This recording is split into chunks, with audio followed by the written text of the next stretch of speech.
Vallahi defene bir Sakarya al, ciddi yanlış. Ey ben İstanbul'a. Ya oradakiler gönderse.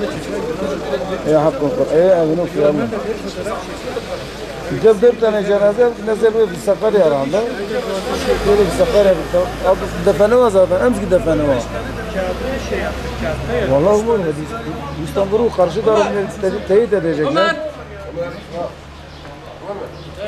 Teyit edecekler motosikletler işçisi. Hak Allah bu. Yani belki bu Sakarya değil. Belki bu da başka birisinindir yani. O da olabilir. Şimdi belki 3 tane karışmış. Sakarya'daki diyor benim değil. Demek ki bu başka yere olabilir. Ya otobüste de senin kardeşin bana fotoğrafını çekti yaptı gurbet dadan ya. Cenaze göndermişler. Amcamın kızı da İstanbul'dan vefat etmiş.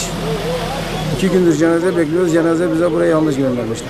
Evet. Herhalde yanlış anlaşımdan dolayı Sakarya'da bir tane defnedilmiş. Onu artık nasıl yapacaklar bilmiyoruz valla. Bu Sakarya'da defnedilen cenaze size mi ait acaba? O bize ait kesinlikle.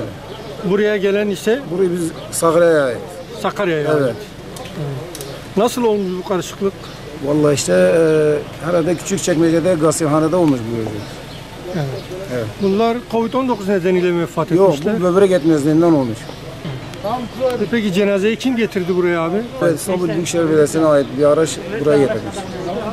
Cenaze aracı. Nasıl fark ettiniz abi? Vallahi biz de bilmiyoruz ki pardon. Tabutun üzerinde yazı var.